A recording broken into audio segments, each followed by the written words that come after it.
ഇരുകരങ്ങളെ ഹൃദയത്തോട് ചേർത്ത് പരിശുദ്ധ അമ്മയുടെ രൂപത്തിലേക്ക് നമുക്കൊന്ന് നോക്കാം. നന്മ നിറഞ്ഞ അമ്മ, ദൈവകൃപ നിറഞ്ഞവളെ സ്വസ്തി എന്ന ദൈവദൂതൻ പരിശുദ്ധ അമ്മയെ അഭിവാദനം ചെയ്തത് ഒത്തിരി നന്മകൾ നിറഞ്ഞ, കൃപകൾ നിറഞ്ഞ ഒരു ജീവിതമായിരുന്നല്ലോ പരിശുദ്ധ അമ്മയുടേത്. അമ്മ മാതാവേ, പ്രിയമക്കളായ ഞങ്ങളിലേക്കും ഈ നന്മകൾ അമ്മ പകർന്നു നൽകണമേ. ഞങ്ങളുടെ അനുദിന ജീവിതത്തിൽ ഞങ്ങളുമായിട്ട് ബന്ധപ്പെടുന്നവരിലേക്ക് ഈ നന്മയുടെയും സ്നേഹത്തിൻ്റെയും അനുഭവങ്ങൾ പങ്കുവെക്കുവാനുള്ള കൃപ നൽകി ഞങ്ങളെല്ലാവരെയും അനുഗ്രഹിക്കണമേ. നമ്മുടെ കുടുംബത്തെ നമുക്കൊന്ന് ഓർക്കാം, പ്രിയപ്പെട്ടവരെ ഓർക്കാം. ഈശോയുടെ സന്നിധിയിലേക്ക് പരിശുദ്ധ അമ്മ വഴിയായിട്ട് അവരെ സമർപ്പിക്കാം. കുടുംബം ഒന്നിച്ച് പ്രാർത്ഥിക്കുന്നവർ ആ കൂട്ടായ്മയിൽ ദൈവസാന്നിധ്യത്തിൻ്റെ വലിയ അഭിഷേകത്തിനായിട്ട് പ്രാർത്ഥിക്കട്ടെ. ഒറ്റയ്ക്ക് വിവിധയിടങ്ങളിലായിരുന്നു ശുശ്രൂഷയിൽ പങ്കെടുക്കുന്നവർ, നിങ്ങളുടെ പ്രിയപ്പെട്ടവരൊക്കെ ഒന്ന് ഓർത്തേ, കുടുംബാംഗങ്ങളെ ഓർത്തേ. നിങ്ങളായിരിക്കുന്ന ഇടങ്ങളിൽ വലിയ ദൈവിക സംരക്ഷണം പരിശുദ്ധ അമ്മയുടെ മാധ്യസ്ഥം വഴി ഉണ്ടാകുവാൻ, നമ്മുടെ ശുശ്രൂഷകളിലൂടെ എല്ലാവരുടെയും ജീവിതങ്ങൾ, ഇതിൽ പങ്കെടുക്കുന്ന ഓരോ മക്കളുടെയും ജീവിതങ്ങൾ അനുഗ്രഹിക്കപ്പെടുവാൻ നമുക്ക് പ്രത്യേകം പ്രാർത്ഥിക്കാം. നമ്മുടെ പ്രാർത്ഥനകളെ, നിയോഗങ്ങളെ ഒന്ന് മനസ്സിലോർക്കാം. ഈ ദിനങ്ങളിൽ നമ്മൾ പ്രത്യേകം നമ്മുടെ പ്രാർത്ഥന നിയോഗങ്ങൾ മാത്രമല്ല, ഈ ശുശ്രൂഷയിൽ പങ്കെടുക്കുന്ന എല്ലാവരെയും പരിശുദ്ധാത്മാവിനാൽ നിറയ്ക്കണമേ.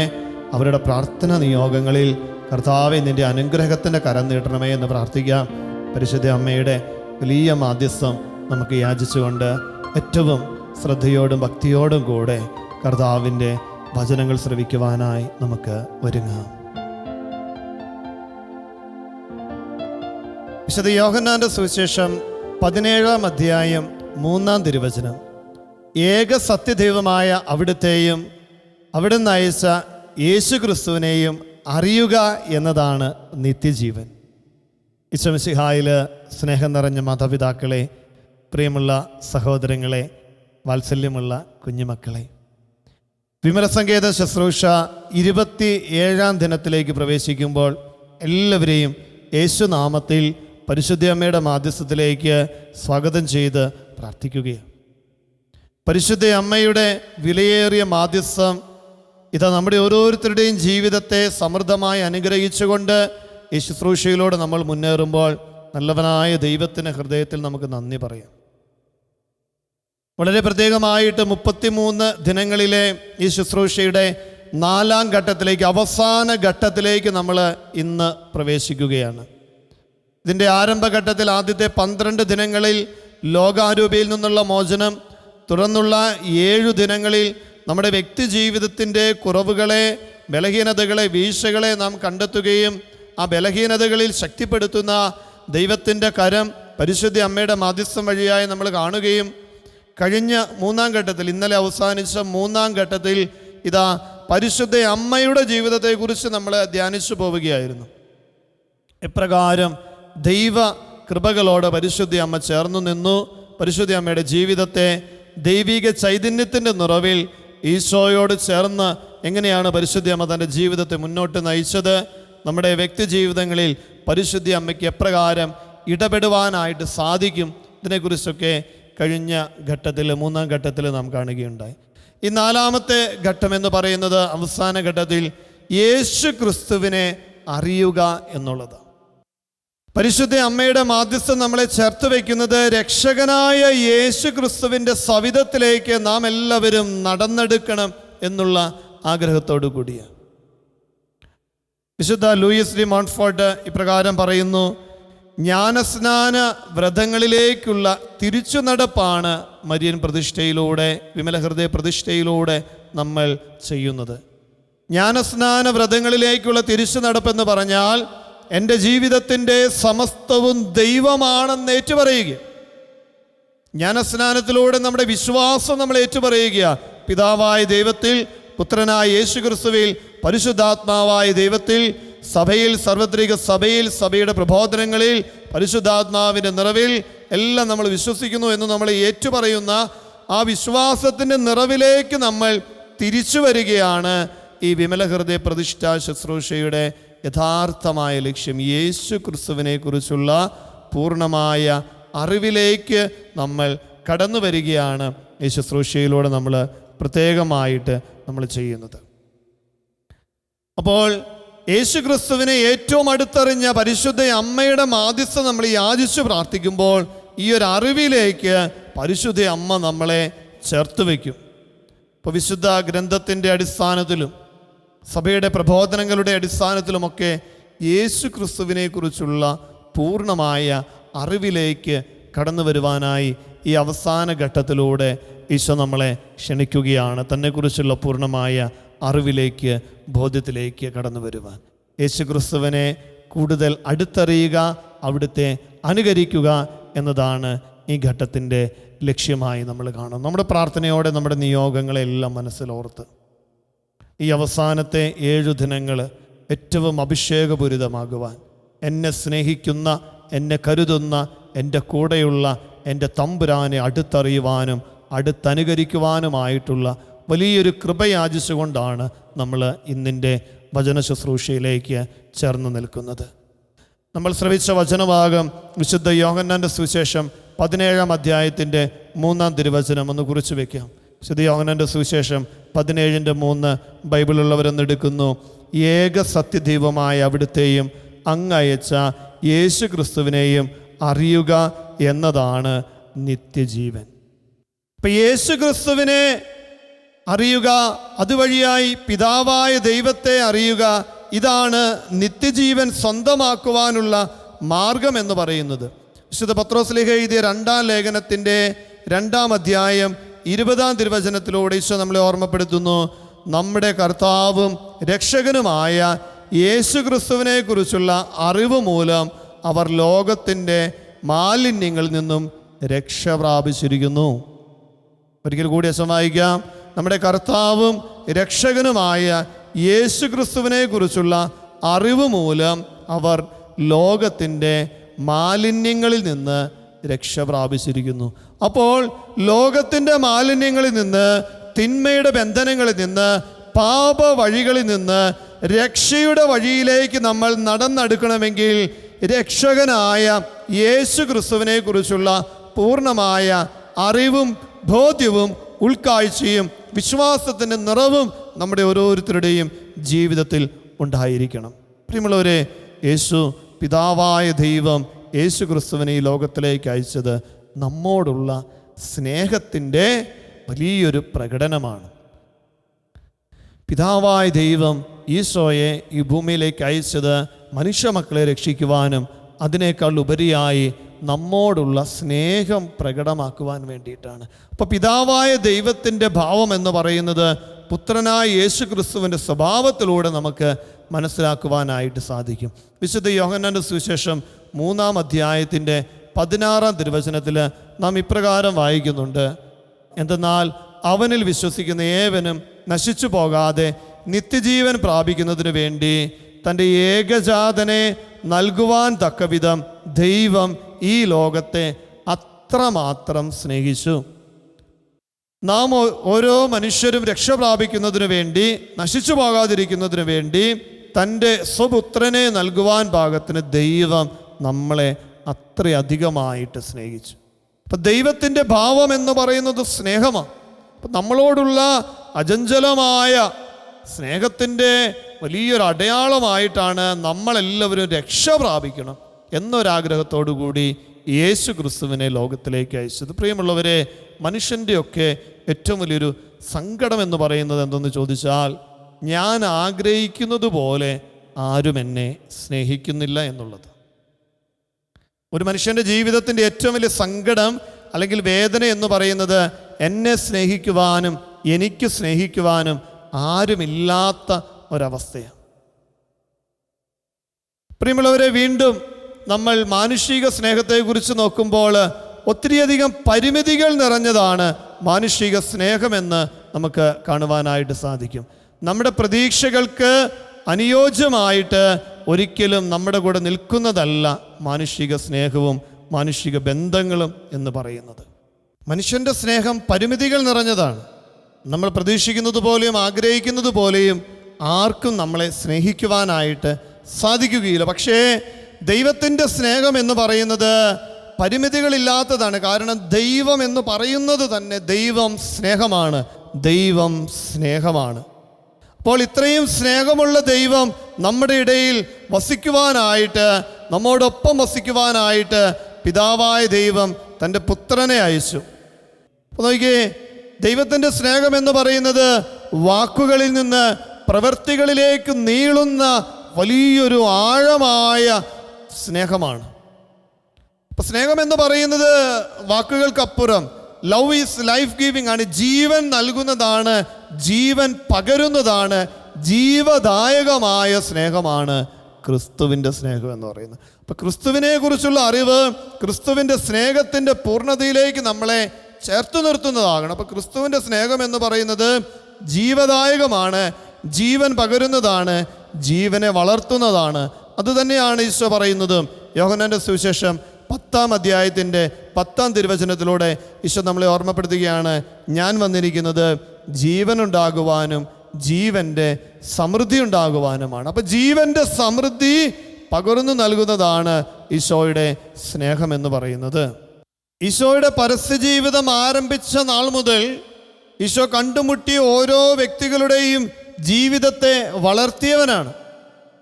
അവരുടെ സങ്കടങ്ങളെ ദൂരീകരിച്ച് അവരായിരിക്കുന്ന ജീവിത അവസ്ഥകളിൽ സന്തോഷം പ്രദാനം ചെയ്തവനാണ്.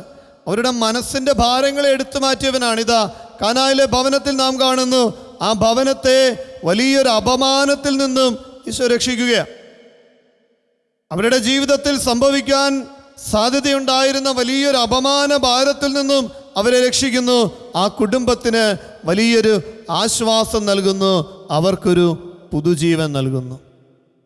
ഈശോയെ സമീപിച്ച ഓരോ രോഗികളെയും നമ്മൾ എടുത്തു നോക്കുക. ഈശോയെ സമീപിച്ച് സൗഖ്യത്തിനായിട്ട് കടന്നു വന്ന ഓരോ രോഗികളെയും ഈശോ തൻ്റെ സ്നേഹത്താൽ പൊതിയുകയാണ്. ഈശോ അവർക്കെല്ലാം സൗഖ്യം നൽകുമ്പോൾ പ്രിയമുള്ളവരെ പുതുജീവിതത്തിലേക്ക് അവരെ നയിക്കുകയാണ്. പുത്തൻ അഭിഷേകത്തിലേക്ക് ഈശോ അവരെ ഓരോരുത്തരെയും നയിക്കുന്നതായിട്ട് നമ്മൾ സുവിശേഷത്തിൽ കാണുകയാണ്. തന്നെ സമീപിച്ച ഓരോ മനുഷ്യനെയും പുതിയ ജീവിതത്തിൻ്റെ വഴിത്താരകളിലേക്ക് തമ്പുരാൻ നയിക്കുകയാണ്. ഈശോയുടെ പക്കലേക്ക് കടന്നു വരുന്ന ആരെയും ഈശോ മാറ്റി നിർത്തുന്നില്ല. ഒരു കൊച്ചു കുഞ്ഞു പോലും കടന്നു വരുമ്പോൾ സ്ലീഹന്മാർ അവരെ തടയുമ്പോൾ ഈശോ അവരെ എടുക്കുകയാണ്. എന്ന് വെച്ചാൽ ഈശോയുടെ സ്നേഹം എന്ന് പറയുന്നത് എല്ലാവരെയും വളർത്തുന്ന സ്നേഹമായിരുന്നു. അത് ജീവിതത്തിൻ്റെ അവസാന തുടിപ്പിലും കാനായിലെ കല്യാണ വിരുന്നിൽ ആരംഭിച്ച ഈശോയുടെ അത്ഭുത പ്രവർത്തനങ്ങൾ പ്രിയമുള്ളവരെ കാൽവരിയുടെ വിരിമാറിൽ വരെയുണ്ട്. കുന്തം കൊണ്ട് തൻ്റെ വിലാപ്പുറത്ത് കുത്തുമ്പോൾ ഇതാ കുത്തുന്നവൻ്റെ അന്ധത നീക്കുകയാണ് ഈശോ. പ്രിയമുള്ളവരെ ഓർക്കണോട്ടോ, ജീവിതത്തിൻ്റെ അവസാനത്തുള്ളി രക്തം വരെ കൂടെയുള്ളവരുടെ ജീവനെ വളർത്തുവാനും പരിപോഷിപ്പിക്കുവാനുമായി പകർന്നു നൽകുന്ന തമ്പുരാൻ നമ്മളെ ഓർമ്മപ്പെടുത്തുന്ന മനോഹരമായൊരു ചിന്തയുണ്ട്. എസെക്കിയേൽ പ്രവചനം 47-ാം അധ്യായത്തിൽ നമ്മൾ കണ്ടുമുട്ടുന്ന ഒരു ജീവജലത്തിൻ്റെ അരുവി. എസെക്കിയേൽ പ്രവചനം 47-ാം അധ്യായം 1 മുതൽ 12 വരെയുള്ള വാക്യങ്ങളിൽ നാം ഇങ്ങനെ വായിക്കുന്നു. ദേവാലയത്തിൻ്റെ പൂമുഖത്ത് നിന്ന് ആരംഭിക്കുന്ന ഒരു നദി, അത് ചെന്നെത്തുന്ന ഇടത്തിൽ കെട്ടിക്കിടക്കുന്ന മലിനജലത്തെ അത് ശുദ്ധീകരിക്കുന്നു. മത്സ്യങ്ങൾ തഴച്ചു വളരുന്നു. അതിൻ്റെ ഇരുവശങ്ങളിലും വൃക്ഷങ്ങൾ തഴച്ചു വളരുന്നു. അവയുടെ പച്ചപ്പ് ഒരിക്കലും കെട്ടുപോകുന്നില്ല. ആ വൃക്ഷങ്ങളുടെ ഇലകൾ രോഗശമനത്തിനുള്ള ഔഷധമായിട്ട് ഉപയോഗിക്കുന്നുവെന്ന് എസെക്കിയേൽ പ്രവചനം 47:12 തിരുവചനം നമ്മളെ സാക്ഷ്യപ്പെടുത്തുന്നു.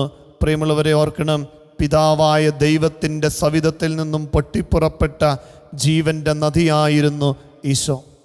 കണ്ടുമുട്ടിയവർക്കെല്ലാം സ്നേഹം പകർന്നു കൊടുത്ത് കെട്ടിക്കിടന്ന മലിനജലത്തെ ശുദ്ധി ചെയ്തതുപോലെ പാപത്തിൻ്റെ ബന്ധനങ്ങളിലായിരുന്നവരെ ഇതാ സ്നേഹത്തിൻ്റെ തൈലം കൊണ്ട് സുഖപ്പെടുത്തി അവർക്ക് പുതുജീവൻ നൽകിയവൻ.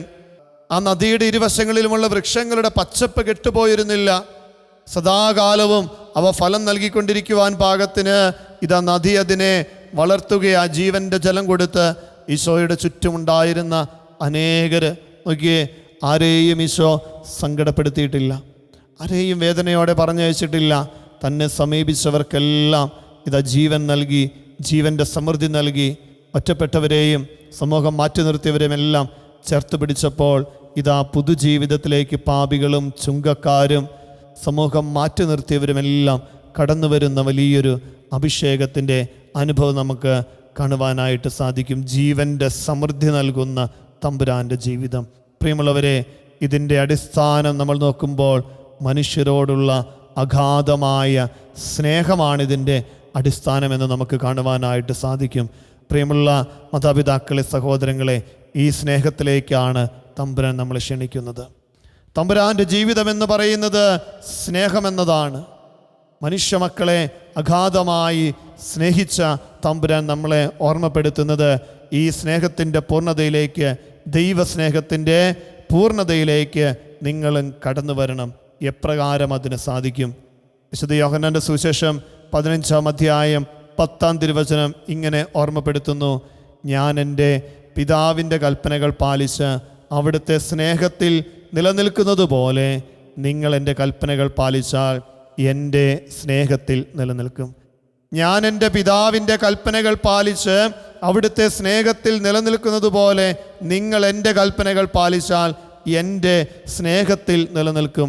പിതാവായ ദൈവത്തോട് എത്രത്തോളം അഗാധമായ ബന്ധം ഈശോ പുലർത്തിയിരുന്നുവെന്ന് സുവിശേഷത്തിൽ നാം വായിക്കുന്നു. രാത്രിയുടെ യാമങ്ങളിൽ ഇതാ സ്ലീഹന്മാർ ഉറങ്ങുമ്പോൾ പിതാവിൻ്റെ പക്കലേക്ക് പോയി പ്രാർത്ഥിക്കുന്ന ഈശോ, ഓരോ അത്ഭുതങ്ങൾ പ്രവർത്തിക്കുമ്പോഴും അടയാളങ്ങൾ പ്രവർത്തിക്കുമ്പോഴും അതിനു മുന്നേ പിതാവിനോട് പ്രാർത്ഥിക്കുന്ന ഈശോയെ നമ്മൾ സുവിശേഷത്തിൽ കാണുമ്പോൾ ജീവിതത്തിൻ്റെ എല്ലാ വേളയിലും പിതാവിനോട് ചേർന്ന് നിൽക്കുന്ന ഈശോ ഇതാ പിതാവിൻ്റെ സ്നേഹം ആ കൂട്ടായ്മയിലൂടെയാണ് ലോകത്തിന് കാണിച്ചു കൊടുക്കുന്നത്.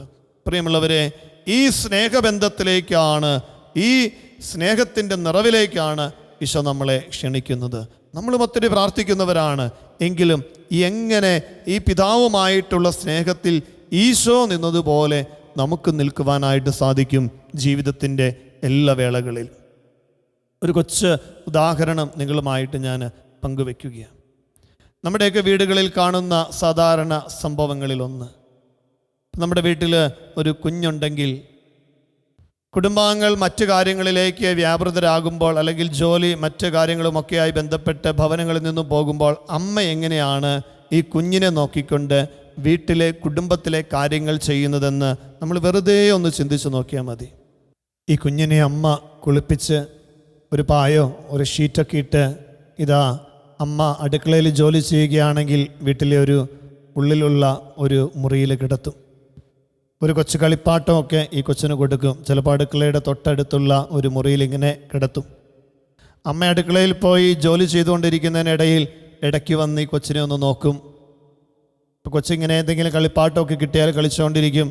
അതിൻ്റെ ഇടയിൽ കുഞ്ഞെന്തെങ്കിലും ഒച്ചയെടുത്താൽ അമ്മ ഇടയ്ക്ക് അവിടെ നിന്ന് ചോദിക്കും, അവിടെ ഉണ്ടോ, എന്നെ അടുക്കുക.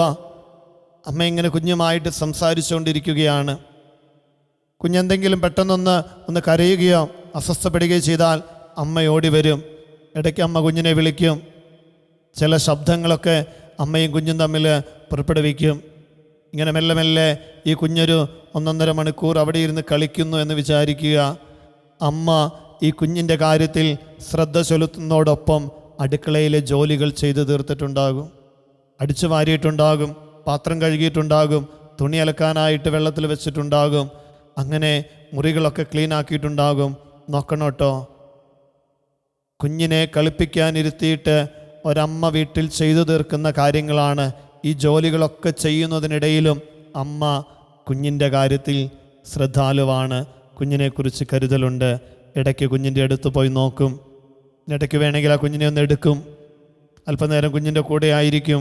വീണ്ടും തൻ്റെ ജോലി കാര്യങ്ങളിൽ വ്യാപൃതയാകുമ്പോൾ അമ്മയൊരിക്കലും കുഞ്ഞിനെ മാറ്റി നിർത്തിയിട്ടല്ല ഈ കാര്യങ്ങൾ ചെയ്യുന്നത്. എന്നെ ശ്രവിച്ചുകൊണ്ടിരിക്കുന്ന പ്രിയമുള്ള മാതാപിതാക്കളെ, സഹോദരങ്ങളെ, അച്ഛൻ പറഞ്ഞ കാര്യം നിങ്ങൾക്ക് എല്ലാവർക്കും സുപരിചിതമായിട്ടുള്ള ഒരു കാര്യമാണല്ലോ. കുഞ്ഞിൻ്റെ കാര്യത്തിൽ ശ്രദ്ധ ചെലുത്തുന്ന അമ്മ വീട്ടിലെ എല്ലാ കാര്യങ്ങളും ചെയ്യുന്നത് കുഞ്ഞിൽ നിന്നും മാറി നിന്നിട്ടല്ല. ഇതുപോലെയാണ് പിതാവുമായിട്ട് ഗാഢബന്ധം പുലർത്തുന്ന ഈശോ എല്ലാ കാര്യങ്ങളും പിതാവിനോട് ചോദിച്ച് പിതാവുമായിട്ട് ആലോചന നടത്തി ചെയ്യുന്ന ഈശോ നമ്മളെ ഓർമ്മപ്പെടുത്തുകയാണ്. ഈ സ്നേഹത്തിൻ്റെ നിറവിലേക്ക് നിങ്ങൾ കടന്നു വരണം. പരിശുദ്ധ അമ്മ ഈ സ്നേഹത്തിൻ്റെ നിറവിലേക്കാണ്, ഈ യേശു സ്നേഹത്തിൻ്റെ, യേശു ബന്ധത്തിൻ്റെ സ്നേഹത്തിൻ്റെ നിറവിലേക്കാണ് നമ്മളെ ഓരോരുത്തരെയും ക്ഷണിക്കുന്നത്. യേശുവിൻ്റെ സ്വഭാവം, പിതാവായ ദൈവത്തിൻ്റെ സ്വഭാവം പുത്രനായ യേശു ക്രിസ്തുവിലൂടെ വെളിപ്പെട്ടത് സ്നേഹമാണെങ്കിൽ ആ സ്നേഹത്തിൻ്റെ പൂർണ്ണതയിലേക്ക് നമ്മളും എത്തിച്ചേരണമെന്ന് ആഗ്രഹിക്കുന്ന ഈശോ നമ്മളോട് പറയുകയാണ്, അനുദിന ജീവിതത്തിൽ നീ ചെയ്യുന്ന എല്ലാ കാര്യങ്ങളും നീ ഏറ്റവും മനോഹരമായിട്ട് ചെയ്യുമ്പോഴും എന്നെ നീ മാറ്റി നിർത്തരുത്. പ്രിയമുള്ളവരെ ഓർക്കണം, യേശുവിനെ മാറ്റി നിർത്തിയിട്ടുള്ള നമ്മുടെ ഒരു കാര്യവും അനുഗ്രഹത്തിലേക്ക് നമ്മളെ നയിക്കുകയില്ല. നമ്മുടെ അനുദിന ജീവിതത്തിൻ്റെ കർത്തവ്യങ്ങൾ നാം നിർവഹിക്കുമ്പോഴും ഉള്ളിൻ്റെ ഉള്ളിൽ ഇതാ കളിക്കാനായി പായിൽ ഷീറ്റിൽ കിടത്തിയിരിക്കുന്ന കുഞ്ഞിനെക്കുറിച്ച് ജോലിയിൽ വ്യാപൃതനായിരിക്കുമ്പോൾ അമ്മയോർക്കുന്നത് പോലെ എൻ്റെ അനുദിന ജീവിതത്തിൻ്റെ കർത്തവ്യങ്ങളിൽ ഞാൻ മുഴുകിയിരിക്കുമ്പോഴും ആ കർത്തവ്യങ്ങളുടെ കൂടെ എൻ്റെ മനസ്സിലൊരു വിചാരമുണ്ടാകണം, എൻ്റെ ദൈവം, എന്നെ സ്നേഹിക്കുന്നവൻ എൻ്റെ കൂടെയുണ്ട്, എന്നെ കാണുന്നുണ്ട്, എന്നെ കരുതുന്നുണ്ട്, എന്നെ കൈപിടിച്ച് നയിക്കുന്നുണ്ട്. യേശുവിൻ്റെ ആ സ്നേഹത്തിലേക്ക് ഇപ്രകാരം നമ്മുടെ ജീവിതത്തെ ചേർത്ത് വയ്ക്കുമ്പോൾ നമ്മുടെ അനുദിന ജീവിതത്തിൻ്റെ ജീവിത സാഹചര്യങ്ങളിൽ നിന്ന് അകന്നു നിൽക്കുന്നവനല്ല, മറിച്ച് കൂടെ നിൽക്കുന്നവനാണ് യേശുവെന്ന ബോധ്യത്തിലേക്ക് കടന്നു വരുമ്പോൾ പ്രിയമുള്ളവരെ, ഈശോയോട് നമുക്ക് കൂടുതൽ സംസാരിക്കാൻ പറ്റും. ഈശോയുടെ എല്ലാ കാര്യങ്ങളും പറയുവാനായിട്ട് പറ്റും. ഈശോയുടെ എല്ലാ കാര്യങ്ങളിലും ആലോചന നടത്തുവാനായിട്ട് പറ്റും. ദൈവം സംസാരിക്കുന്ന വചനമെടുക്കുമ്പോൾ തമ്പുരാൻ നമ്മളോട് പറയുന്ന കാര്യങ്ങൾ മനസ്സിലാക്കാനായിട്ട് പറ്റും. അങ്ങനെ ദൈവവുമായിട്ട് ഇതാ പ്രാർത്ഥനയിലൂടെ ഒരു അഗാധമായ സ്നേഹബന്ധത്തിലേക്ക് നമ്മൾ വളർന്നു വരണമെന്ന് ഈശോ ആഗ്രഹിക്കുന്നു. പരിശുദ്ധ അമ്മ ഈ നാളിലെ ശുശ്രൂഷകളിലൂടെ നമ്മളെ ചേർത്ത് വയ്ക്കുന്നതും അതിലേക്കാണ്. എന്നെ സ്നേഹിക്കുന്ന എൻ്റെ ദൈവത്തിലേക്ക് ഞാനും അടുത്തു നിൽക്കണം എന്ന വലിയ ഒരു ബോധ്യത്തിലേക്ക്. കരങ്ങളൊന്ന് കുപ്പിപ്പിടിക്കാം, കണ്ണുകൾ അടയ്ക്കാം. പരിശുദ്ധ അമ്മയുടെ മാധ്യസ്ഥത്തോട് ചേർന്ന് നമ്മൾ പ്രാർത്ഥിക്കുമ്പോൾ, കർത്താവേ, എന്നെ സ്നേഹിക്കുന്ന എൻ്റെ ദൈവമേ, ഈ വിമല ഹൃദയ പ്രതിഷ്ഠ, ഈ ശുശ്രൂഷ ഞങ്ങളുടെ ഓരോരുത്തരുടെയും ജീവിതത്തെ നിന്നിലേക്ക് കൂടുതൽ അടുപ്പിക്കുവാൻ, ഞങ്ങളെ ഓരോരുത്തരെയും അങ്ങ് വ്യക്തിപരമായി സ്നേഹിക്കുന്നുണ്ട്. ഞങ്ങളുടെ ജീവിതത്തിൻ്റെ ഏതവസ്ഥയിലും അങ്ങ് ഞങ്ങളുടെ കൂടെയുണ്ട് എന്നൊരു ബോധ്യത്തിലേക്ക് ഞങ്ങളെ ഓരോരുത്തരെയും നയിക്കണമേ. പരിശുദ്ധാത്മാവെ, ഞങ്ങളെ ശക്തിപ്പെടുത്തണമേ. നമ്മുടെ പ്രാർത്ഥനകളെ, നിയോഗങ്ങളെല്ലാം മനസ്സിലൊന്നോർത്തേ. പ്രത്യേകമായിട്ട് കൂദാശകളിൽ നിന്നും അകന്നു നിൽക്കുന്ന എല്ലാവരെയും, ഈശോയുടെ സന്നിധിയിൽ നിന്ന് അകന്നു നിൽക്കുന്ന എല്ലാവരെയും നമ്മൾ സമർപ്പിച്ചെന്ന് പ്രാർത്ഥിക്കുകയാണ്. ദൈവസ്നേഹത്തിൽ നിന്ന് അകന്നു നിൽക്കുന്നവർ ദൈവീക സന്നിധിയിലേക്ക് കൂദാശകളുടെ സ്വീകരണത്തിലൂടെ കടന്നു വരുവാനായിട്ടുള്ള കൃപയ്ക്ക് വേണ്ടി നമ്മളിന്ന് പ്രാർത്ഥിക്കുന്നു. ഇന്നത്തെ നിയോഗമായിട്ട് കൂദാശകളിൽ നിന്നും അകന്നു നിൽക്കുന്ന എല്ലാവരെയും, ദൈവസന്നിധിയിൽ നിന്ന് അകന്നു നിൽക്കുന്നവരെ മനസാന്തരത്തിലേക്ക് കൊണ്ടുവരുവാൻ ഈശോയെ അവരെല്ലാവരും അനുഗ്രഹിക്കണമേ എന്ന് നമുക്ക് പ്രാർത്ഥിക്കാം. നമുക്ക് ചെയ്യാൻ പറ്റുന്ന ഒരു പ്രവൃത്തി, ഒരു നിയോഗം സമർപ്പിച്ച് 51 സങ്കീർത്തനം നമ്മളിൽ നിന്ന് ധ്യാനിച്ച് പ്രാർത്ഥിച്ച് ദൈവത്തിൻ്റെ സന്നിധിയിൽ നിന്ന് കൂദാശയിൽ നിന്നും അകന്നു നിൽക്കുന്നവരെ സമർപ്പിച്ച് പ്രാർത്ഥിക്കാം. ഒപ്പം എൻ്റെ വ്യക്തി ജീവിതം അല്പം കൂടെ ഈശോയുടെ സന്നിധിയിലേക്ക് അടുക്കുവാൻ 51 സങ്കീർത്തനം നമ്മൾ വായിച്ച് ദൈവകൃപയിൽ കൂടുതൽ ആഴപ്പെടുവാനായിട്ട് പ്രത്യേകമായിട്ട് പരിശ്രമിക്കുന്നു. നമ്മുടെ നിയോഗങ്ങളെ ചേർത്ത് വെച്ച് കർത്താവിൻ്റെ സന്നിധിയിൽ അവയ്ക്കെല്ലാം വലിയ വിലയുണ്ട്. കർത്താവ് അവയെ സ്നേഹത്തോടെ പരിഗണിക്കുമെന്നുള്ള ബോധ്യത്തിൽ നമ്മുടെ പ്രാർത്ഥനകളെയും നിയോഗങ്ങളെയും ഈശോയുടെ സന്നിധിയിലേക്ക് ചേർത്ത് വെച്ച് ദിവ്യകാരുണ്യ ആരാധനയിലേക്ക് നമുക്ക് പ്രവേശിക്കാം.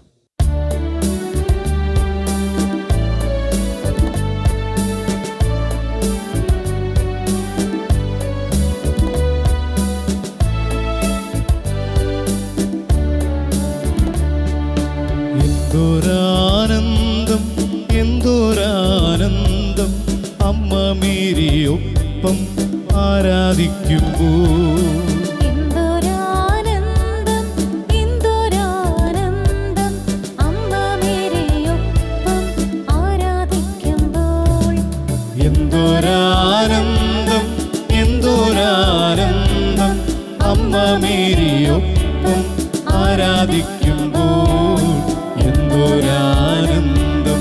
എന്തൊരാനന്ദം എന്തൊരാനന്ദം എന്തൊരാനന്ദം.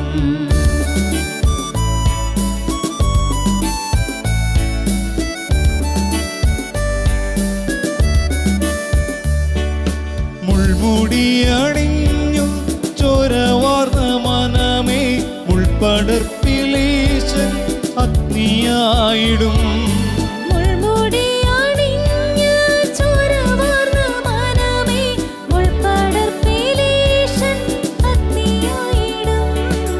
എന്തൊരാനന്ദം എന്തൊരാനന്ദം അമ്മ മേരിയൊപ്പം ആരാധിക്കുമ്പോൾ എന്തൊരാനന്ദം എന്തൊരാനന്ദം അമ്മ മേരിയൊപ്പം ആരാധിക്കുമ്പോൾ എന്തൊരാനന്ദം എന്തൊരാനന്ദം എന്തൊരാനന്ദം എന്തൊരാനന്ദം.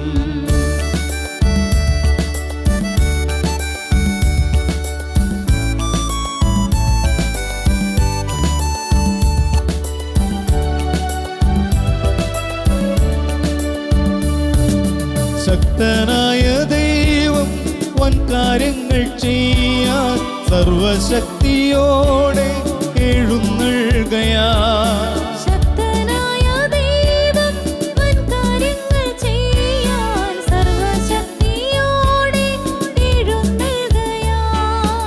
എന്തൊരാനന്ദം എന്തൊരാനന്ദം അമ്മ മേരിയൊപ്പം ആരാധിക്കുമ്പോൾ എന്തൊരാനന്ദം എന്തൊരാനന്ദം അമ്മ മേരിയൊപ്പം ആരാധിക്കുമ്പോൾ എന്തൊരാനന്ദം എന്തൊരാനന്ദം എന്തൊരാനന്ദം എന്തൊരാനന്ദം.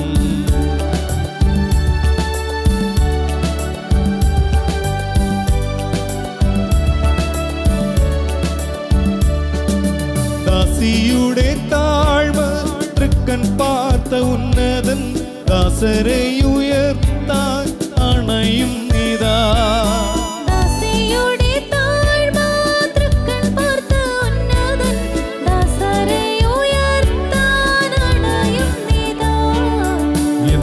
എന്തൊരാനന്ദം എന്തൊരാനന്ദം അമ്മ മേരിയൊപ്പം ആരാധിക്കുമ്പോൾ എന്തൊരാനന്ദം എന്തൊരാനന്ദം അമ്മ മേരിയൊപ്പം ആരാധിക്കുമ്പോൾ എന്തൊരാനന്ദം എന്തൊരാനന്ദം എന്തൊരാനന്ദം എന്തൊരാനന്ദം എന്തൊരാനന്ദം എന്തൊരാനന്ദം. പ്രാർത്ഥനയോടെ ദിവികാരുണ്യ സന്നിധിയിലെ കരങ്ങൾ കൂപ്പി ശിരസ് നമിച്ച് പരിശുദ്ധ പരമ ദിവ്യകാരുണ്യേശോയ്ക്ക് നേരവും ആരാധനയും സ്തുതിയും പുകഴ്ചയും ഉണ്ടായിരിക്കട്ടെ. പരിശുദ്ധ പരമ ദിവ്യകാരുണ്യേശോയ്ക്ക് നേരവും ആരാധനയും സ്തുതിയും പുകഴ്ചയും ഉണ്ടായിരിക്കട്ടെ. പരിശുദ്ധ പരമ ദിവ്യകാരുണ്യേശോയ്ക്ക് നേരവും ആരാധനയും സ്തുതിയും പുകഴ്ചയും ഉണ്ടായിരിക്കട്ടെ. ഏറ്റവും ഭക്തിയോടെ പ്രാർത്ഥനയോടെ നമുക്കായിരിക്കാം. ഈശോ നമ്മളെ സമൃദ്ധമായിട്ട് അനുഗ്രഹിക്കുകയാണ്. തൻ്റെ ദിവ്യകാരുണ്യ സ്നേഹത്താൽ നമ്മെ ഓരോരുത്തരെയും പൊതിയുന്ന വലിയൊരു അഭിഷേകത്തിൻ്റെ നിമിഷം. നമ്മുടെ ഓരോരുത്തരുടെയും ജീവിതങ്ങൾക്ക് കരുത്ത് നൽകിക്കൊണ്ടിരിക്കുന്ന വലിയ അഭിഷേകത്തിൻ്റെ നിറവിലാണ് നമ്മളായിരിക്കുന്നത്. വിമല സങ്കേതം ശുശ്രൂഷയുടെ 4ാം ഘട്ടത്തിൻ്റെ ആദ്യ ദിനമാണ്. യേശുവിനെ കുറിച്ചുള്ള അറിവിലേക്ക്, യേശു ജ്ഞാനത്തിലേക്ക് പരിശുദ്ധ അമ്മയുടെ മാധ്യസ്ഥത്തിലൂടെ നമ്മൾ പ്രാർത്ഥിച്ചുകൊണ്ടിരിക്കുകയാണ്. വചനത്തിലൂടെ നാം കണ്ടു, വിശുദ്ധ യോഹന്നാന്റെ സുവിശേഷം 17-ാം അധ്യായത്തിൻ്റെ 3-ാമത്തെ തിരുവചനം, ഏക സത്യദൈവമായ അവിടുത്തെയും അങ്ങ് അയച്ച യേശു ക്രിസ്തുവിനെയും അറിയുക എന്നതാണ് നിത്യജീവൻ. ഏക സത്യദൈവമായ അവിടുത്തെയും അങ്ങ് അയച്ച യേശു ക്രിസ്തുവിനെയും അറിയുക. പ്രിയമുള്ളവരെ, യേശു ക്രിസ്തുവിനെ അറിയുക നിത്യജീവിതത്തിലേക്കുള്ള മാർഗമാണ്. വിമല സങ്കേതം ഈ ശുശ്രൂഷയുടെ ഏറ്റവും വലിയൊരു ലക്ഷ്യവും വിമല ഹൃദയ പ്രതിഷ്ഠയുടെ ലക്ഷ്യം തന്നെ ജ്ഞാനസ്നാന വ്രതങ്ങളുടെ നിറവിലേക്ക് നമ്മുടെ ജീവിതത്തെ ചേർത്ത് വയ്ക്കുക എന്ന് വെച്ചാൽ, ജ്ഞാനസ്നാന വ്രതങ്ങളിലൂടെ നമ്മൾ ഏറ്റുപറഞ്ഞു, ദൈവം എൻ്റെ രക്ഷകനാണ്, നാഥനാണ്, രാജാവാണ്. ത്രിയേക ദൈവത്തിൽ ഞാൻ വിശ്വസിക്കുന്നു, സാർവത്രിക സഭയിൽ വിശ്വസിക്കുന്നു, പാപത്തെയും പാപമാർഗങ്ങളെയും വെറുത്തുപേക്ഷിക്കുന്നു. ഇതാണ് നമ്മുടെ ജ്ഞാനസ്നാന വ്രതവേളയിൽ നമുക്കായി നമ്മുടെ ജ്ഞാനസ്നാന മാതാപിതാക്കൾ ഏറ്റുപറഞ്ഞ വിശ്വാസ സത്യം. ആ ഒരു ജ്ഞാനസ്നാന വ്രതങ്ങളുടെ നിറവിലേക്ക് എന്ന് വെച്ചാൽ ആഴമായ വിശ്വാസത്തിലേക്ക് തമ്പുരാൻ നമ്മളെ കൈപിടിച്ച് നയിക്കുന്ന ദിനങ്ങളാണ്. അപ്പം ഏക സത്യദൈവമായ അവിടുത്തെയും പുത്രനായ യേശു ക്രിസ്തുവിനെയും അറിയുക. ഈ അറിവ് നമ്മുടെ കർത്താവും രക്ഷകനുമായ യേശു ക്രിസ്തുവിനെ കുറിച്ചുള്ള ഈ അറിവിലൂടെ അവർ ലോകത്തിൻ്റെ മാലിന്യങ്ങളിൽ നിന്നും രക്ഷ പ്രാപിക്കും. അപ്പം ലോകത്തിൻ്റെ തിന്മയുടെ മാലിന്യങ്ങളിൽ നിന്ന് നമുക്ക് രക്ഷ നൽകുന്നത് യേശു ക്രിസ്തുവിനെ കുറിച്ചുള്ള ഈ അറിവാണ്. പത്രോസ്ലീഹയുടെ 2-ാം ലേഖനം 2:20 തിരുവചനം. അപ്പം നമ്മൾ ഈശോയെ അറിയുമ്പോഴുണ്ടല്ലോ പ്രിയമുള്ളവരെ, ഈ ദിവികാരുണ്യ സാന്നിധ്യത്തിന് മുൻപിൽ നമ്മൾ പ്രാർത്ഥിക്കുമ്പോൾ ദൈവത്തെ നമ്മൾ അറിയുക എന്ന് പറഞ്ഞാൽ ദൈവത്തിൻ്റെ സ്വഭാവങ്ങളിലേക്ക് നമ്മുടെ ജീവിതത്തെ ചേർത്ത് വയ്ക്കുക എന്നുള്ളതാണ്. ദൈവത്തിൻ്റെ സ്വഭാവത്തിൻ്റെ ഏറ്റവും വലിയൊരു സവിശേഷത പുത്രനായ യേശു ക്രിസ്തുവിലൂടെ നമുക്ക് വെളിപ്പെടുന്ന ഇതാണ്, അവിടുന്ന് സ്നേഹമാണെന്ന്. ദൈവം സ്നേഹമാണെന്നുള്ളതാണ് ഏറ്റവും വലിയൊരു സത്യം. വിശുദ്ധ യോഹന്നാന്റെ സുവിശേഷം 3-ാം അധ്യായത്തിൻ്റെ 16-ാം തിരുവചനത്തിലൂടെ, എന്തെന്നാൽ അവനിൽ വിശ്വസിക്കുന്ന ഏവനും നശിച്ചു പോകാതെ നിത്യജീവൻ പ്രാപിക്കുന്നതിന് വേണ്ടി തൻ്റെ ഏകജാതനെ നൽകുവാൻ തക്കവിധം ദൈവം ഈ ലോകത്തെ അത്രയധികം സ്നേഹിച്ചു. ചേർന്ന് പറഞ്ഞേ ഹല്ലേലൂയ, ഹല്ലേലൂയ, ഹല്ലേലൂയ, ഹല്ലേലൂയ. പ്രിയമുള്ളവരെ, ഉണർവോടെ നമ്മൾ പ്രാർത്ഥിക്കുമ്പോൾ ഈശോ നമ്മളോട് പറയുകയാണ്, തൻ്റെ ഏകജാതനെ നൽകുവാൻ തക്കവിധം അത്രയധികമായി ദൈവം നമ്മളെ ഓരോരുത്തരെയും സ്നേഹിക്കുന്നു. ഈ ലോകത്തിൽ നാം ആയിരിക്കുമ്പോൾ ഒരു മനുഷ്യൻ്റെ ഏറ്റവും വലിയൊരു ആഗ്രഹം സ്നേഹിക്കുക, സ്നേഹിക്കപ്പെടുക എന്നുള്ളതാണ്. എന്നാൽ നാം തിരിച്ചറിയുന്നുണ്ട്, മാനുഷിക സ്നേഹങ്ങൾക്ക് പരിമിതിയുണ്ട്. ഈ പരിമിതികൾക്കെല്ലാം അപ്പുറത്തു നിന്ന് നമ്മെ സ്നേഹിക്കുന്ന ഒരു ദൈവം, ഞാൻ ആയിരിക്കുന്ന അവസ്ഥയിൽ, ഞാൻ ജീവിക്കുന്ന എൻ്റെ ജീവിത സാഹചര്യത്തിൻ്റെ പച്ചയായ യാഥാർത്ഥ്യങ്ങളിൽ എന്നെ പൂർണ്ണമായി മനസ്സിലാക്കുന്ന ഒരു ദൈവം. ഈശോയുടെ സ്നേഹം അങ്ങനെയാണ്. ആ സ്നേഹം ജീവൻ പകരുന്ന സ്നേഹമാണ്, ജീവദായകമാണ്. Love is life giving. കർത്താവിൻ്റെ സ്നേഹം എന്ന് പറയുന്നത് നമുക്ക് ജീവൻ പകർന്നു നൽകുന്നു, ഒരിക്കലും നമ്മുടെ ജീവിതത്തെ തളർത്തി കളയുന്നതല്ല. യോഹന്നാന്റെ സുവിശേഷം 10:10 നമുക്ക് സുപരിചിതമായ വചനം, ഞാൻ വന്നിരിക്കുന്നത് ജീവനുണ്ടാകുവാനും അത് സമൃദ്ധമായി ഉണ്ടാകുവാനുമാണ്. ചേർന്ന് പറഞ്ഞേ ഹല്ലേലൂയ, ഹല്ലേലൂയ. എന്നിട്ട് പറഞ്ഞ് പ്രാർത്ഥിച്ചേ, കർത്താവായ ഈശോയെ, ദിവ്യകാരുണ്യനാഥ, ഞങ്ങൾ അങ്ങേക്ക് നന്ദി പറയുന്നു. ഞങ്ങളെ വ്യക്തിപരമായി സ്നേഹിക്കുന്ന നല്ല ദൈവമേ, ഞങ്ങൾ അങ്ങേ ആരാധിക്കുന്നു, സ്തുതിക്കുന്നു. അങ്ങേക്ക് ഞങ്ങൾ നന്ദി പറയുന്നു. Hallelujah, hallelujah, hallelujah.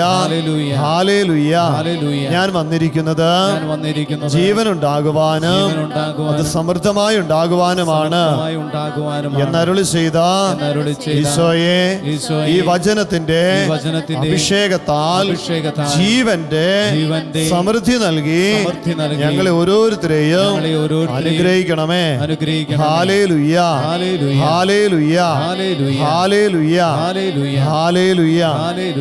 പ്രിയമുള്ളവരെ, ഈശോ വീണ്ടും നമ്മളെ ഓർമ്മപ്പെടുത്തുകയാണ്, ഈ ജീവന്റെ സമൃദ്ധമായ സ്നേഹം നമുക്ക് ലഭിക്കുന്നത് നാം ഈശോയോട് ചേർന്ന് നിൽക്കുമ്പോഴാണ്.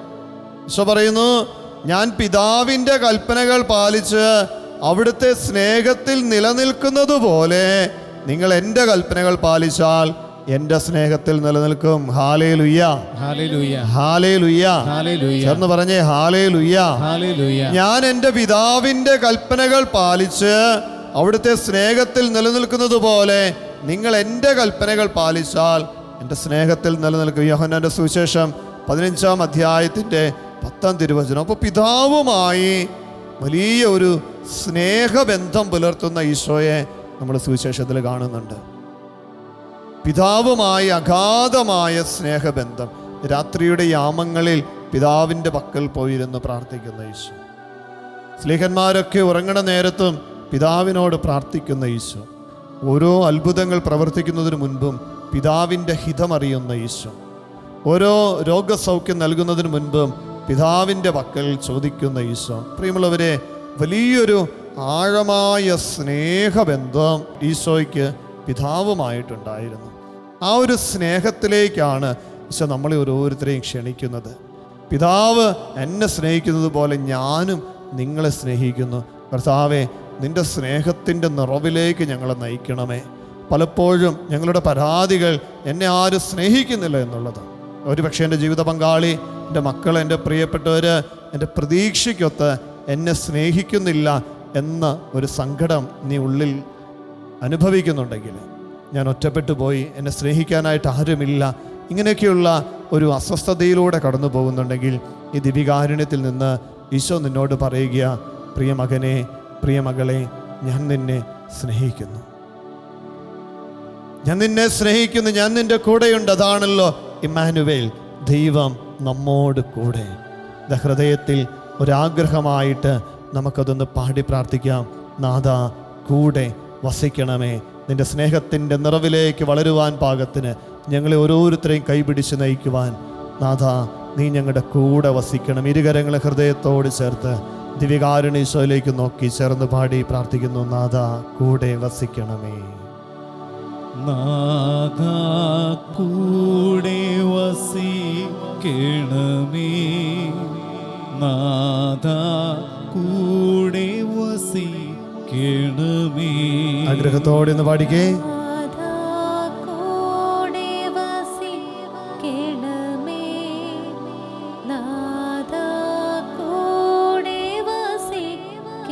എല്ലാവരും ചേർന്ന് ഒരിക്കൽ കൂടി. നാഥാ, കൂടെ വസിക്കണമേ. നാഥാ, കൂടെ വസിക്കണമേ. ഇരുകരങ്ങളെ ഹൃദയത്തോട് ചേർത്ത് കണ്ണുകൾ അടയ്ക്കുമ്പോൾ ഈശോ നിന്റെ കാതുകളിൽ പറയുകയാണ്, പ്രിയമകനെ, പ്രിയമകളെ, ഞാൻ നിന്നെ സ്നേഹിക്കുന്നുണ്ട്. നിനക്ക് വേണ്ടിയാണ് ഞാൻ എൻ്റെ ജീവനും ജീവിതവും ബലിയർപ്പിച്ചത്. കുരിശോളം ഞാൻ നിന്നെ സ്നേഹിക്കുന്നുണ്ട്.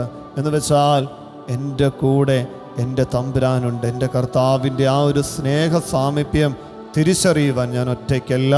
എൻ്റെ ജീവിതത്തിൻ്റെ ഏത് വേളയിലും എൻ്റെ ദൈവം എൻ്റെ കൂടെയുണ്ട്. ഒരു ബോധ്യം നൽകി എന്നെ അനുഗ്രഹിക്കുവാൻ ഈശോയെ എപ്പോഴും എൻ്റെ കൂടെ വസിക്കണമേ. ചേർന്ന് പാടാം. നാഥാ, കൂടെ വസിക്കണമേ. നാഥാ, കൂടെ വസിക്കണമേ. ചേർന്ന് പാടട്ടെ എല്ലാവരും. നാഥാ, കൂടെ വസിക്കണമേ.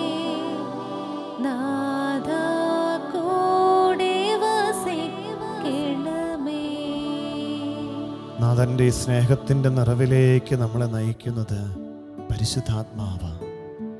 കർത്താവേ, നിന്റെ ദിവ്യകാരുണ്യ സന്നിധിയിൽ ഞങ്ങൾ പ്രാർത്ഥിക്കുമ്പോൾ, പ്രത്യേകിച്ച് ഈ വിമല സംഗീത ശുശ്രൂഷയിലൂടെ പ്രാർത്ഥിക്കുമ്പോൾ, എല്ലാ ദിവികാരുണ്യ ആരാധനയിലും ഞങ്ങൾ അല്പസമയം പരിശുദ്ധാത്മാവിൻ്റെ നിറവിന് വേണ്ടി മാറ്റിവെക്കാറുണ്ട്. ആത്മാവായ ദൈവമേ, ഞങ്ങളിൽ ചലിക്കുന്ന ജീവൻ്റെ ചൈതന്യമേ, ഞങ്ങളുടെ ഉള്ളിൻ്റെ ഉള്ളിൽ കുടികൊള്ളുന്ന ദൈവസാന്നിധ്യമേ, ആത്മാവിൻ്റെ നിറവ് നൽകി എപ്പോഴും ഞങ്ങളെ അഭിഷേകം ചെയ്യണമേ. ഞങ്ങളായിരിക്കുന്ന ഇടങ്ങളിൽ നിൻ്റെ സാക്ഷികളായി ജീവിക്കുവാൻ, നിൻ്റെ പ്രിയ മക്കളായി ജീവിക്കുവാൻ പരിശുദ്ധാത്മാവെ ഞങ്ങളെല്ലാവരെയും ശക്തിപ്പെടുത്തണമേ. പരിശുദ്ധാത്മാവേ, പരിശുദ്ധാത്മാവേ, ഞങ്ങളിലേക്ക് നീ എഴുന്നള്ളി വരണമേ. ഞങ്ങളെ ഓരോരുത്തരെയും ധന്യരാക്കുവാൻ അധികമായ ആത്മാവിനെ നൽകണമേ, അളവില്ലാതെ ആത്മാവിനെ നൽകണമേ. ആഗ്രഹത്തോടെ ഈ വരികൾ ഇവിടെ പാടുമ്പോൾ പരിശുദ്ധാത്മാവേ, പരിശുദ്ധാത്മാവേ, അധികമായി അളവില്ലാതെ എന്നിലേക്ക് നീ എഴുന്നള്ളി വരണമേ. നമുക്ക് വരികളോടൊന്ന് ചേർന്ന് പാടി ഏറ്റവും ഭക്തിയോടെ ഈ നിമിഷം ആത്മാവിൻ്റെ നിറവിന് വേണ്ടി പ്രാർത്ഥിക്കാം.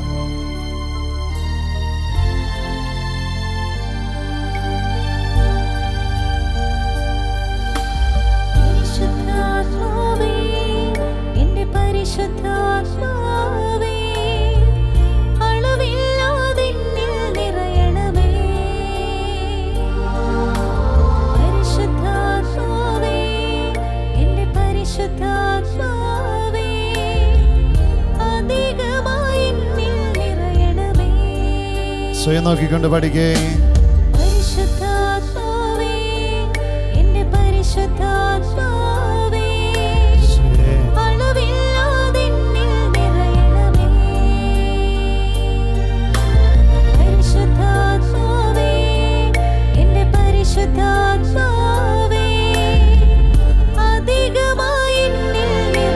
അത് മുട്ടോളം പോരായേ, അരയോളം പോരായേ,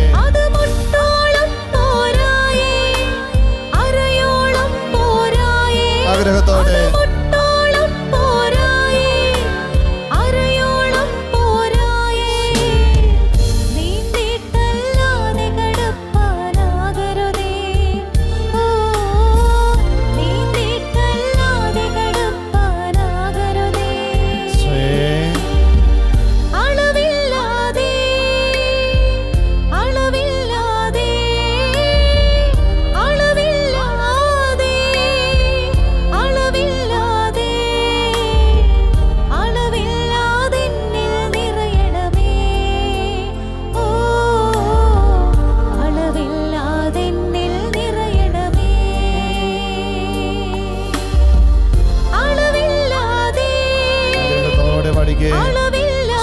അധികമായി അളവില്ലാതെ അധികമായി പരിശുദ്ധാത്മാവിന്റെ വലിയൊരു ചൈതന്യം നീ ശരീരമേ. ഹല്ലേലൂയ.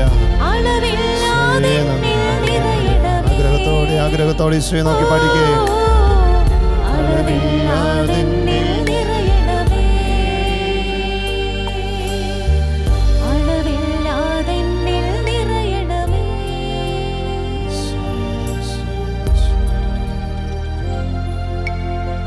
കരങ്ങളെ ഹൃദയത്തോട് ചേർത്ത് വെച്ച് പരിശുദ്ധാത്മാവെ, അളവില്ലാതെ അധികമായി നീ എന്നിൽ നിറയണമേ.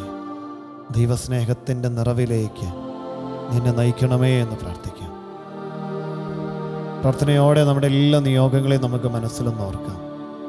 പ്രത്യേകമായി നമ്മളോട് പ്രാർത്ഥനാ സഹായം ചോദിച്ചിരിക്കുന്ന എല്ലാവരെയും തമ്പുരാൻ്റെ ദിവികാരുണ്യ സന്നിധിയിലേക്കൊന്ന് ചേർത്ത് വെച്ച് ഈ അവസാന ഘട്ടത്തിൽ, 4-ാം ഘട്ടത്തിൽ ദൈവസ്നേഹത്താൽ നിറയപ്പെടുവാൻ, ഈശോയെക്കുറിച്ചുള്ള ജ്ഞാനത്താൽ നിറയപ്പെടുവാൻ, ദൈവിക ഭാവങ്ങളാൽ നമ്മുടെ ജീവിതങ്ങൾ നിറയപ്പെടുവാൻ കർത്താവേ നമ്മളെല്ലാവരെയും അനുഗ്രഹിക്കണമേ എന്ന് നമ്മൾ പ്രത്യേകമായിട്ട് പ്രാർത്ഥിച്ചുകൊണ്ടിരിക്കുക.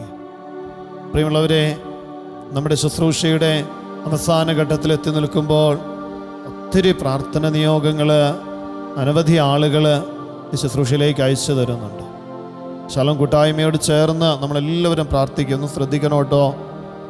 പല പ്രാവശ്യം പറഞ്ഞു, എൻ്റെ നിയോഗത്തിന് വേണ്ടി മാത്രമല്ല, എന്നോട് പ്രാർത്ഥന ചോദിച്ചിരിക്കുന്ന എല്ലാവരുടെയും നിയോഗങ്ങൾ സമർപ്പിച്ച് നമ്മൾ പ്രാർത്ഥിക്കണം. ഈ കൂട്ടായ്മയിൽ ഈ വിമല സങ്കേത ശുശ്രൂഷയിൽ പങ്കെടുത്ത് പ്രാർത്ഥിക്കുന്ന ഓരോ വ്യക്തിയുടെയും നിയോഗങ്ങളുടെ മേൽ പരിശുദ്ധാത്മാവിൻ്റെ വലിയൊരു അഭിഷേകം ചൊരിയപ്പെടുന്നതിന് വേണ്ടി പരിശുദ്ധാത്മാവ് അളവില്ലാതെ അധികമായി നമ്മളെല്ലാവരിലും നിറയപ്പെടുവാനായിട്ട് നമുക്ക് പ്രത്യേകമായിട്ട് സമർപ്പിച്ച് പ്രാർത്ഥിക്കാം. വളരെ പ്രത്യേകമായിട്ട് ഈ ദിവസം ഒത്തിരി പ്രാർത്ഥനാ നിയോഗങ്ങളുണ്ട്. അതിൽ ഏതാനും നിയോഗങ്ങൾ അച്ഛനൊന്ന് ഓർമ്മപ്പെടുത്തുകയാണ്. കുടുംബത്തിൽ സന്തോഷവും സമാധാനവും ഉണ്ടാകുവാൻ വേണ്ടി, കുടുംബ ബന്ധങ്ങളിൽ വലിയ ഊഷ്മളത ഉണ്ടാകുവാൻ വേണ്ടി നിയോഗം സമർപ്പിക്കുന്നു. മക്കൾക്ക് പഠിക്കുവാനുള്ള കൃപ, പ്രത്യേകിച്ച് നമ്മുടെ പഠിച്ചുകൊണ്ടിരിക്കുന്ന എല്ലാ മക്കളെയും സമർപ്പിക്കാം. പരിശുദ്ധാത്മാവിൻ്റെ വലിയൊരു കൃപയാണ് ജ്ഞാനം, അറിവ്, ഓർമ്മശക്തി, വിവേകം. നമുക്ക് നമ്മുടെ കുഞ്ഞുങ്ങൾക്കും ഈ പരിശുദ്ധാത്മാവിൻ്റെ വലിയ കൃപയും അഭിഷേകവും ലഭിക്കുന്നതിന് വേണ്ടി പ്രത്യേകമായിട്ട് നമുക്ക് പ്രാർത്ഥിക്കാം.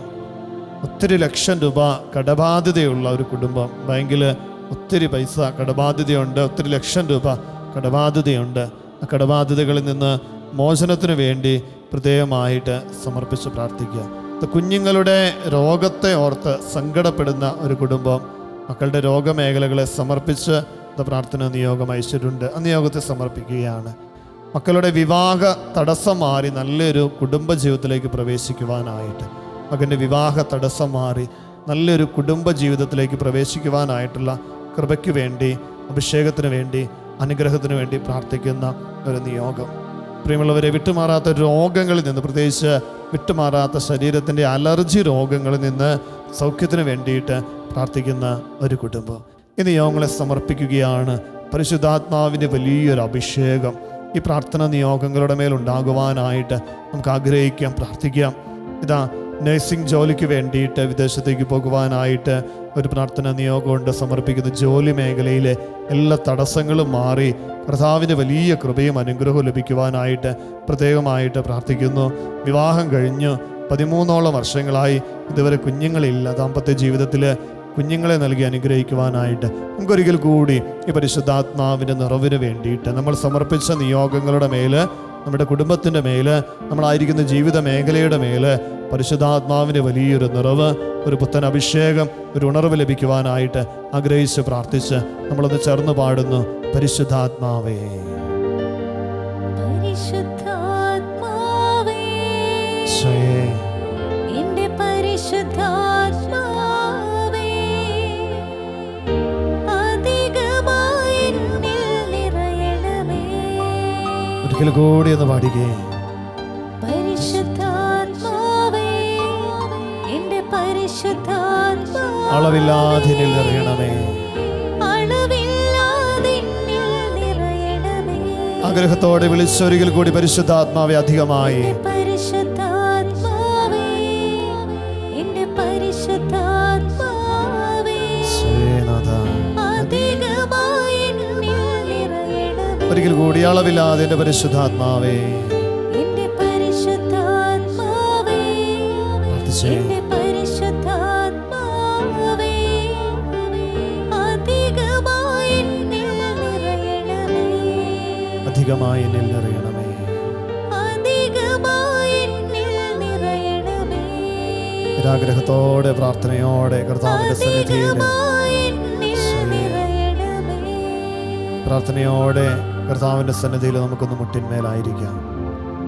നമ്മുടെ കുടുംബം ദൈവ സ്നേഹ ചൈതന്യത്താൽ നിറയപ്പെടുവാൻ, നമ്മുടെ ജീവിത മേഖലകള് ദൈവീക കൃപകളാൽ അനുഗ്രഹിക്കപ്പെടുവാൻ, പരിശുദ്ധാത്മാവ് മാമുദിസായിലൂടെ നമുക്ക് ലഭിച്ച ദൈവീക ചൈതന്യം അളവില്ലാതെ അധികമായി നമ്മളിൽ എന്നും ചൊരിയപ്പെടുവാനായിട്ട് ഈശോയെ, നിന്റെ ദിവ്യകാരുണ്യത്തിൻ്റെ വലിയ അഭിഷേകം, അനുഗ്രഹം നീ ഞങ്ങൾക്ക് നൽകണമേ. പ്രാർത്ഥനയോടെ കർത്താവിൻ്റെ ആശീർവാദം സ്വീകരിക്കുവാനായി നമുക്കൊരുങ്ങാം. പരിശുദ്ധ ശരീരത്താലും വിലയേറിയ രക്തത്താലും പാപത്തിൻ കറകളിൽ നിന്നും മർത്തിനു നീ മോചനമേകി. സകലേശാ ദിവ്യകടാക്ഷം തൂഗണമേ വത്സലസുതരേ. നിർമ്മലരായി ജീവിച്ചിടുവാൻ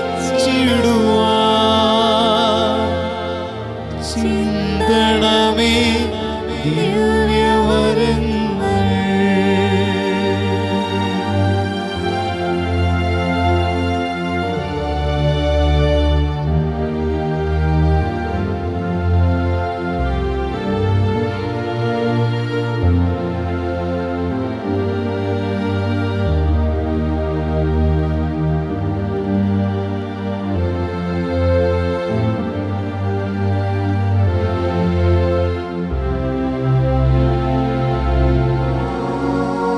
പരിശുദ്ധ പരമമാ